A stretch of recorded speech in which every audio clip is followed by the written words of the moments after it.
សារមន្ទីរឧស្សាហកម្មលាវជូទទួលបានអ្នកទស្សនាជាង15លានអ្នកមកដល់បច្ចុប្បន្នជាមួយនឹងការឈ្នះពានរង្វាន់ថ្នាក់ជាតិថ្នាក់តំបន់និងថ្នាក់ក្រុងចំនួន60សារមន្ទីរឧស្សាហកម្មលាវជូត្រូវបានបង្កើតឡើងនៅក្នុងខែកញ្ញាឆ្នាំ2009ដោយគណៈកម្មាធិការទីក្រុងលាវជូ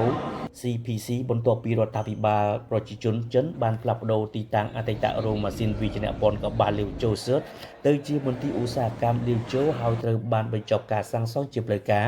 និងបើកជាសាធារណៈនៅថ្ងៃទី1ឧសភាឆ្នាំ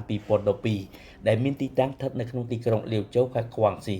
លោកស្រីចាងលីលីមគ្គុទេសនៅសារមន្ទីរឧស្សាហកម្មលាវជូបានថ្លែងបែបនេះប្រាប់ទៅក្រុមអ្នកសារព័ត៌មានអាស៊ានចិនឆ្នាំ2025ដែលបានចូលរួមនៅក្នុងសប្តាហ៍កិច្ចសហប្រតិបត្តិការប្រព័ន្ធផ្សព្វផ្សាយដៃគូអាស៊ានឆ្នាំ2025ដែលរួមគ្នាដូចដើមរៀបចំឡើងដោយអគ្គស្ថានីយវិទ្យុនិងទូរទស្សន៍មជ្ឈមចិន CMG និងរដ្ឋាភិបាលតំបន់ស្វយ័តខ្វាងស៊ីក្រមប្រធានបទការបើកចំហមនុស្សសាស្ត្រនិងគ្រួសារ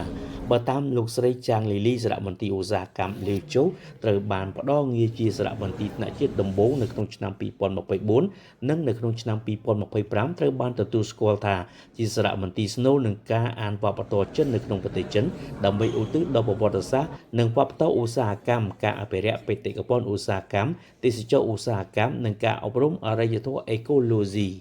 នៅសារមន្ទីរឧស្សាហកម្មលាវជូមានវិចិត្រសាលសរុបចំនួន4ហើយចាប់តាំងពីការបើកដំណើរការសារមន្ទីរឧស្សាហកម្មលាវជូបានឈ្នះពានរង្វាន់ជាង60រួមទាំងពានរង្វាន់ថ្នាក់ជាតិចំនួន15កម្រិតតំបន់ជាង20និងពានរង្វាន់ថ្នាក់ក្រុងចំនួន30ទាំងនេះគឺ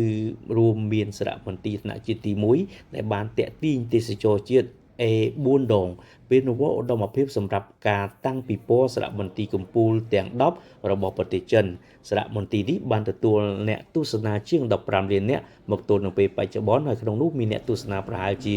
1,450,000 នាក់នៅក្នុងឆ្នាំ2024តែមួយគត់ដែលធ្វើឲ្យវាក្លាយទៅជាសារមន្ទីរដ៏ពេញនិយមបំផុតនិង